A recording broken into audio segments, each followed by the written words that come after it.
Hello guys welcome back to Vamshi talks. ఇలాంటి IPL updates అన్ని తెలుసుకోవాలంటే ఇప్పుడే ఛానల్ అయితే సబ్స్క్రైబ్ చేసుకోండి. ఇంకా వీడియోకి వెళ్ళే ముందు ఒక లైక్ చేయండి ఫ్రెండ్స్. ఆల్రెడీ మన ఛానల్లో ఎస్ఆర్హెచ్ గురించి డీటెయిల్గా ఆక్షన్ ఎలా జరిగింది, ఆక్షన్లో ఎలాంటి ప్లేయర్స్ని ఎస్ఆర్హెచ్ టీం కొనింది అండ్ వాళ్ళు కొన్న ప్లేయర్స్ ఎలాంటి పర్ఫార్మెన్స్ ఇస్తారో అన్ని క్లారిటీగా మాట్లాడుకున్నాం. సో ఇంకా ఆ వీడియో చూడకపోతే వెళ్ళి చూడండి. ఇంకా డిస్క్రిప్షన్లో లింక్ అయితే ఉంది మామ, వెళ్ళి చూడండి. ఇంకా ఈ వీడియోలో సిఎస్కే టీంతో అయితే మేము ముందుకు వచ్చా. ఇంకా నెక్స్ట్ ఏ టీం గురించి చేయాలో కింద కామెంట్ చేయండి. దాని గురించి అయితే క్లారిటీగా మాట్లాడుకుందాం. ఇంకా ఈ వీడియోలో సిఎస్కే ఐపీఎల్ 2026 ఆక్షన్ ఎలా జరిగింది, వాళ్ళు అనుకున్న ప్లేయర్స్ని కొన్నారా లేదా, అండ్ ఈ ఆక్షన్లో వాళ్ళు కొన్న ఇంపార్టెంట్ ప్లేయర్స్ ఎవరో క్లారిటీగా మాట్లాడుకుందాం. ఇంకా మన మెయిన్ వీడియోలోకి వెళ్తే ఫస్ట్గా వాళ్ళ రిటైన్ చేసుకున్న ప్లేయర్స్ ఎలా ఉన్నారో చూద్దాం. ఇంకా రిటైన్ ప్లేయర్ విషయానికి వస్తే ఫస్ట్ ప్లేయర్గా అన్సుల్ కాంబోజ్, సెకండ్ ప్లేయర్గా జెమ్మీ ఓవర్టన్, థర్డ్ ప్లేయర్గా మహేందర్ సింగ్ ధోని, ఫోర్త్ ప్లేయర్గా ముఖేష్ చౌదరి, ఫిఫ్త్ ప్లేయర్గా నాథన్ ఎల్లిస్, సిక్స్త్ ప్లేయర్గా నూర్ అహ్మద్, సెవెంత్ ప్లేయర్గా రామకృష్ణ ఘోష్ అండ్ ఎయిత్ ప్లేయర్గా సంజు శాంసన్, నైన్త్ ప్లేయర్గా రుతురాజ్ గైక్వాడ్, 10th ప్లేయర్గా శివం డూబే, 11th ప్లేయర్గా శ్రేయస్ గోపాల్ అండ్ 12th ప్లేయర్గా ఖలీల్ అహ్మద్ అండ్ 13th ప్లేయర్గా ఆయుష్ మాత్రే, డెవన్ బ్రేవిస్ అండ్ ఉర్వెల్ పటేల్. ఇది సిఎస్కే రిటైన్ చేసుకున్న ప్లేయర్స్ లిస్ట్. ఇంకా ఆక్షన్ లో జస్ట్ 9 ప్లేయర్స్ ని కొన్నారు. ఇంకా CSK team second highest budget తో ఆక్షన్ కి అయితే వచ్చింది. వాళ్ళ దగ్గర ఉన్న 43 క్రోర్స్ తో 9 మెంబర్స్ అయితే ఆక్షన్ లో మాక్సిమం తీసుకోవాలి. కానీ మాక్సిమం అందరికి అనిపించిన విషయమే, వాళ్ళ దగ్గర ఉన్న 43 క్రోర్స్ అయితే మంచి ఆక్షన్ అయితే చేయలేకపోయింది. మెయిన్ గా సిఎస్కే టీం ప్రతి ఆక్షన్ లో ఎక్స్పీరియన్స్ ప్లేయర్స్ వద్దకు అయితే వెళ్ళేది, కానీ ఈసారి యంగ్ టాలెంట్ అయితే తీసుకుంది వాళ్ళ ఫ్యూచర్ కోసం. ఇంకా ఆక్షన్ మొత్తం కంప్లీట్ అయిన తర్వాత నియర్లీ 30 క్రోర్స్ వరకు ఇద్దరు యంగ్ టాలెంట్ ప్లేయర్స్ మీద ఖర్చు పెట్టింది. అది ఎంతవరకు కరెక్టో కింద కామెంట్ చేయండి. ఇంకా నన్ను అడిగితే ఇలాంటి ప్లేయర్స్ ఆక్షన్లో ఇంకా చాలా మంది ఉన్నారు. లైక్ ఎస్ఆర్ఎస్ టీమ్ అయితే సాహిల్ అరోరా అని ఒక వికెట్ కీపర్ని తీసుకుని జస్ట్ 1.5 క్రోర్స్ కి తనైతే దక్కించుకుంది. అతను కూడా సేమ్ కార్తిక్ శర్మ లాంటి బ్యాటరే. ఇంకా చెప్పాలంటే కార్తిక్ శర్మ కన్నా best hitter and highest run rater in this match tournament. So ఇక్కడైతే సిఎస్కే టీం ఆక్షన్ లో చాలా పెద్ద తప్పు చేసిందని చెప్పాలి. ఇంకా ముందుగా సిఎస్కే ఎలాంటి ప్లేయర్స్ ఆక్షన్ లో తీసుకుందో మాట్లాడదాం. ఇంకా వాళ్ళు తీసుకున్న ఫస్ట్ ప్లేయర్ గా అఖిల్ హోసెన్ ఒక నెంబర్ 1 ఆల్రౌండర్. ఇతనైతే జడేజాకి రీప్లేస్మెంట్ గా ఫారెన్ ఆల్రౌండర్. ఇతన్ని టీంలో పెట్టుకునే ఛాన్సెస్ అయితే చాలా తక్కువగానే ఉంటాయి మాక్సిమం. ఇంకా సెకండ్ ప్లేయర్ గా ప్రశాంత్ వీర్. ఇతనైతే సేమ్ టు సేమ్ రవీంద్ర జడేజాకి కరెక్ట్ రీప్లేస్మెంట్ అని చెప్తున్నారు. చూడాలి మరి తనైతే బౌలింగ్ లో ఎన్ని ఓవర్స్ ఇస్తాడో అండ్ జడేజా లాంటి ఫినిషింగ్ ఇస్తాడో సిఎస్కే టీం కి అయితే చూడాల్సిందే. తన మీద అయితే సిఎస్కే మేనేజ్మెంట్ చాలా హోప్స్ పెట్టుకున్నారు. కానీ ఒక ఇండియన్ అన్క్యాప్డ్ ప్లేయర్కి 14 క్రోర్స్ ఇస్తే తను ఎలాంటి పర్ఫార్మెన్స్ ఇస్తాడో చూడాలి. మనం ఆల్రెడీ ఐపీఎల్ చూస్తూ ఉంటాం.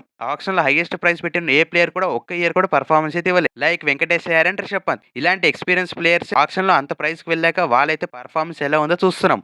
ఇంకా ఇలాంటి యంగ్ టాలెంటెడ్ ప్లేయర్స్కి అంత అమౌంట్ ఇవ్వడం కరెక్టేనా కింద కామెంట్ చేయండి. ఇంకా వీళ్ళ నెక్స్ట్ బై చూసుకుంటే కార్తిక్ శర్మ. ఇతనైతే ఒక ఇండియన్ వికెట్ కీపర్. ఇతను కూడా సేమ్ ప్రైస్ 14.2 క్రోర్స్ కి సిఎస్కే టీం అయితే కొనింది. ఫోర్త్ ప్లేయర్ గా అమన్ ఖాన్, ప్లేయర్ గా సర్ఫరాజ్ ఖాన్, సిక్స్త్ ప్లేయర్గా మ్యాట్ హెన్రీ. ఇదైతే ఫెంటాస్టిక్ బై అని చెప్పాలి సిఎస్కే టీం నుంచి. అండ్ సెవెంత్ ప్లేయర్గా రాహుల్ చహర్ కూడా ఐ థింక్ 5 క్రోర్స్ వరకు అయితే వెళ్ళింది. ఇది కూడా చాలా ఎక్కువ ప్రైస్ అని చెప్పాలి రాహుల్ చహర్కి. ఇంకా ఎయిత్ ప్లేయర్గా మాథ్యూ షాట్ అండ్ 9th ప్లేయర్గా న్యూజిలాండ్ ఆల్రౌండర్ అయితే తెచ్చుకుంది. ఇతనైతే మాక్సిమం బ్యాకప్గా ఉండే ఛాన్స్ ఉంది టీంలో.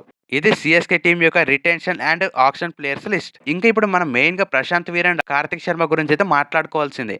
వాళ్ళ స్టాట్స్ ఎలా ఉన్నాయో చూద్దాం. ఎందుకంటే ఇద్దరు అన్క్యాప్డ్ ప్లేయర్స్కే నియర్లీ 30 క్రోర్స్ వరకు సిఎస్కే టీం అయితే ఖర్చు పెట్టింది. సో ఇంకా వీళ్ళ స్టాట్స్ విషయానికి వస్తే ఫస్ట్గా ప్రశాంత్ వీర్ గురించి అయితే చూద్దాం. ఇతనైతే ఇండియన్ టాలెంట్ బౌలింగ్ ఆల్రౌండర్ అని చెప్పాలి. ఇంకా ఇతను ఏజ్ విషయానికి వస్తే జస్ట్ 20 ఇయర్స్ మాత్రమే. ఫ్యూచర్ రవీంద్ర జడేజా అని ఇప్పుడే అంటున్నారు. రవీంద్ర జడేజా లాంటి ప్లేయర్స్ అయితే మళ్ళీ తెచ్చుకుంది సిఎస్కే టీం. ఫస్ట్ ఇయర్ తన బెస్ట్ పర్ఫార్మెన్స్ ఇస్తారా అంటే నాకైతే డౌటే. మరి ప్రతి ఇయర్ తను 14 క్రోర్స్ ఇచ్చి ఉంచుకుంటారా? ఇంకా మెగా ఆక్షన్ రానికి 2 ఇయర్స్ ఉంటుంది. ఇంకా ఈ 2 ఇయర్స్ లో 14 క్రోర్స్ ఇచ్చి ప్రతి సంవత్సరం తనను ఉంచుకుంటారా లేదా టీంలో చూడాల్సిందే. ఇంకా తన స్టాట్స్ విషయానికి వస్తే ఓవరాల్ టీ20 కెరియర్ లో టోటల్ గా 9 మ్యాచెస్ ఆడితే బౌలింగ్ లో 9 మ్యాచెస్ ఆడితే 12 వికెట్స్ అయితే తీశాడు. ఇంకా తన బెస్ట్ విషయానికి వస్తే 3 for 7 గా ఉంది. ఇంకా తన ఎకానమిక్ విషయానికి వచ్చిన 6.45 ఉంది ఓవరాల్ గా. బౌలింగ్ లో అయితే కొంచెం బెటర్ పర్ఫార్మెన్స్ ఇస్తున్నాడని చెప్పాలి విత్ బ్యాట్ తో కన్నా. ఇంకా బ్యాటింగ్ విషయానికి వస్తే 7 మ్యాచెస్ లో జస్ట్ 112 రన్స్ మాత్రమే కొట్టాడు. ఇదైతే చాలా తక్కువ అని చెప్పాలి. ఇంకా తన హైయెస్ట్ స్కోర్ విషయానికి వస్తే తన టీ20 కెరియర్లోనే జస్ట్ 40 రన్స్ తన హైయెస్ట్ స్కోర్. తన యావరేజ్ విషయానికి వస్తే 28 ఉంది ఓవరాల్గా. ఇంకా తన స్ట్రైక్ రేట్ విషయానికి వచ్చిన ఓవరాల్గా 165 ఉంది ఇప్పుడు వరకు ఇన్ టీ20s. ఇంకా రీసెంట్గా జరిగిన స్మార్ట్ టోర్నమెంట్ విషయానికి వచ్చిన ఇంకా ప్రశాంత్ వీర్ అయితే ఉత్తరప్రదేశ్ నుంచి అయితే రిప్రజెంట్ చేస్తున్నాడు. ఇంకా తను ఆడిన last match Uttar Pradesh versus Jammu and కాశ్మీర్తో అందులో అయితే బ్యాటింగ్లో సూపర్ నాక్ ఆడాడని చెప్పాలి. జస్ట్ 10 బాల్స్లోనే 37 రన్స్ కొట్టి 300 స్ట్రైక్ రేట్ అయితే ఉంది. అండ్ బౌలింగ్లో కూడా టోటల్గా 4 ఓవర్స్ వేస్తే 20 for 3గా ఉంది తన bowling performance. Coming to overall SMAT tournament విషయానికొస్తే తన బ్యాటింగ్ అయినా, తన బౌలింగ్ అయినా 14 క్రోర్స్‌కి సంబంధించి అయితే లేదు. ఏదో ఒక మ్యాచ్ బెస్ట్ పెర్ఫార్మన్స్ ఇచ్చి, ఇంకా అన్ని మ్యాచెస్‌లో డీసెంట్ పెర్ఫార్మన్సే ఉంది. సో చూడాలి సీఎస్‌కే లాంటి మేనేజ్‌మెంట్ తనని తీసుకుందంటే, ఇంకా తనలో ఏదో పొటెన్షియల్ అయితే ఉంది. చూద్దాం మరి తనైతే ఎలాంటి పెర్ఫార్మన్స్ ఇస్తాడో మ్యాచెస్‌లో. And coming to second player Kartik Sharma. ఇంకా 'కార్తిక్ శర్మ' ఓవరాల్ స్టాట్స్ చూసాక నాకైతే చాలా పెద్ద తప్పు చేసిందని చెప్పాలి సీఎస్‌కే టీమ్. బికాజ్ ఇలాంటి హిట్టర్, వికెట్ కీపర్స్ అయితే డొమెస్టిక్‌లో చాలా మందే ఉన్నారు. బట్ వాళ్ళందరిని కాదని 'కార్తిక్ శర్మ'కి ఏకంగా 14.2 క్రోర్స్‌కైతే తీసుకుంది ఫైనల్‌గా. మరి దారుణంగా ఎస్ఆర్‌హెచ్‌తో పోటీ పడి మరీ తీసుకుంది. అసలుకి 'కార్తిక్ శర్మ'ని సీఎస్‌కే ఎందుకు తీసుకుందంటే ముందుగా ఆక్షన్‌కి ముందు ట్రయల్స్ అయితే జరుగుతాయి. అది మనందరికీ తెలిసింది. ఇందులో 'కార్తిక్ శర్మ' మోర్ దాన్ 7 టీమ్స్‌కి అయితే ప్రతి ఒక్క టీమ్ దగ్గరికి వెళ్లి వాళ్ళు బ్యాటింగ్ అయితే చేసి చూపించారంట. ఇందులో చాలా టీమ్సే తనకైతే ఇంప్రెస్ అయ్యాయి. బట్ మెయిన్‌గా సీఎస్‌కే లాంటి టీమ్స్ అయితే తనని బ్యాటింగ్ చూసి, తననైతే పక్కాగా సీఎస్‌కే టీమ్‌లోకి తెచ్చుకోవాలని ఫిక్స్ అయింది. ఇంకా ఇది అర్థం చేసుకున్న ఎస్ఆర్‌హెచ్ టీమ్ తన గురించి అయితే కావాలని 14 క్రోర్స్ వరకు వెళ్లి అయితే వదిలేసింది. ఇంకా ఇక్కడైతే సీఎస్‌కే టీమ్ కొంచెం పెద్ద తప్పే చేసిందని చెప్పాలి. మెయిన్‌గా వాళ్ళ దగ్గర అమౌంట్ కూడా ఉంది. అండ్ కమింగ్ టు ఆక్షన్‌లో కూడా అంత మంచి ఇంటర్నేషనల్ ఎక్స్‌పీరియన్స్ బ్యాటర్స్ అయితే లేరు. అందుకే ఈ ప్లేయర్‌ని అయితే ఫ్యూచర్ కోసం తీసుకుంది. And compare to 'Kartik Sharma' versus 'Salil Arora' చూసుకున్నా, ఇంకా ముందుగా 'కార్తిక్ శర్మ' టీ20 స్టాట్స్ చూసుకుంటే టోటల్‌గా 11 మ్యాచెస్ ఆడితే 334 రన్స్ మాత్రమే ఉన్నాయి. ఇంకా తన హైయెస్ట్ స్కోర్ 58గా ఉంది.